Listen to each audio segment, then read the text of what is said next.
அதாவது எதிர்க்கட்சிகளை பொறுத்தவரை இன்னும் ஒரு 6-7 மாதங்களில் சட்டமன்ற தேர்தலை நாம் எதிர்கொள்ளக்கூடிய சூழல் இருப்பதால் அரசின் மீது ஏதாவது ஒரு குற்றச்சாட்டுகளை தொடர்ந்து உண்மைக்கு மாறாக வைப்பது, மக்களிடத்தில் ஒரு தவறான விஷம பிரச்சாரங்களை முன்னெடுத்து செல்வது, மக்களுக்கான திட்டங்களை செயல்படுத்தக்கூடிய முதலமைச்சருடைய பொற்கால ஆட்சியினுடைய சான்றாக நேற்று இந்தியாவில் தமிழ்நாடு எந்த அளவிற்கு உயர்ந்திருக்கிறது என்பதை மிக தெளிவாக, எந்த மாநிலம் இல்லாத அளவிற்கு தமிழ்நாடு வளர்ச்சியை பெற்றிருப்பதை மிக தெளிவாக நாம் அனைவரும் உணர்ந்தோம்.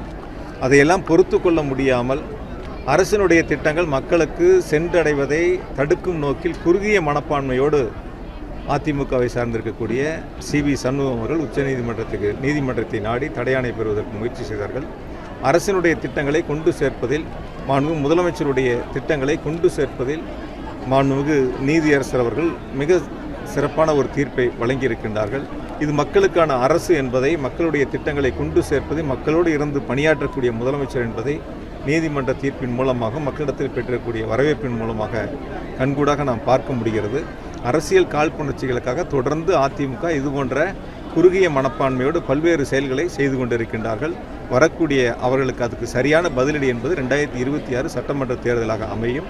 மீண்டும் தமிழ்நாட்டினுடைய முதலமைச்சராக மாண்பு தளபதி அவர்கள் 2026 சட்டமன்ற தேர்தலில் மகத்தான வெற்றியை பெற்று ஆட்சி பொறுப்பை ஏற்பார்கள். அது மக்கள் உறுதியாக இருக்கின்றார்கள். உறுப்பினர் சேர்க்கை ஓரணியில் தமிழ்நாடு உறுப்பினர் சேர்க்கையை பொறுத்த வரைக்கும் கரூர் மாவட்டத்தில் 4 தொகுதிகளும் சேர்த்து சராசரியாக 60 விழுக்காடு உறுப்பினர் சேர்க்கையை சேர்த்து ஏறத்தாழ 98 விழுக்காடு நிறைவு பெற்றிருக்கின்றன. இன்னும் ஒரு சில 1-2 பூத்துக்கள் மட்டும் முழுவதுமாக வீடுகளுக்கு சென்று அவ்விடத்துடைய கருத்துக்களை கேட்டு சேர விருப்பம் இருந்தால் சேருங்கள் என்று அந்த கோரிக்கை வைப்பதற்காக அந்த பணியில் நடைபெற்று கொண்டிருக்கின்றன. இன்னும் 2 தினங்களில் முழுவதுமாக மாவட்டம் முழுவதும் நிறைவு பெற இருக்கின்றன. எனவே ஒட்டுமொத்தமாக 4 தொகுதிகளும் சேர்த்து 60 விழுக்காடு சராசரி ஓரணியில் தமிழ்நாடு உறுப்பினர் சேர்க்கையிலே சேர்ந்திருக்கின்றார்கள். நேற்று மாவட்ட செயற்குழு கூட்டத்தின் மூலமாக உறுப்பினராக தங்களை இணைத்துக் கொண்ட அனைவருக்கும் மாவட்ட கழகத்தின் சார்பில் மனமார்ந்த நன்றியை தெரிவித்திருக்கின்றோம். எனவே அந்த உறுப்பினர் சேர்க்கை என்பது யாரையும் கட்டாயப்படுத்த முடியாது. எல்லாரும் அவங்க செல் நம்பர் கொடுத்து சேர்ந்திருக்காங்க. அப்போ ஒரு வீடு வாரியாக நாங்கள் போய் கேட்கும்போது, எங்களுடைய நிர்வாகிகள் போய் கேட்கும்போது அரசினுடைய திட்டங்களை எடுத்து சொல்லி கேட்கின்ற பொழுது உள்ளபடியே மகிழ்ச்சியோடு நாங்களும் இணைந்து கொள்கிறோம் என்ற மகிழ்ச்சியோடு, இன்னும் சொல்லப்போனால் சில இடங்களில் அதிமுக குடும்பத்தை சார்ந்தவர்களே, அந்த கட்சியில் ஒரு கிளை செயலராக இருந்தால், பொறுப்பில் இருந்தாலோ அவரை விட்டு நாங்கள் உங்களோடு இணைந்து கொள்கிறோம் என்று அவருடைய குடும்பத்தார் இணைந்து கொள்ளக்கூடிய அளவிற்கு முதலமைச்சர் மீது அன்பும் பாசமும் பற்றும் வைத்திருக்கின்றார்கள்.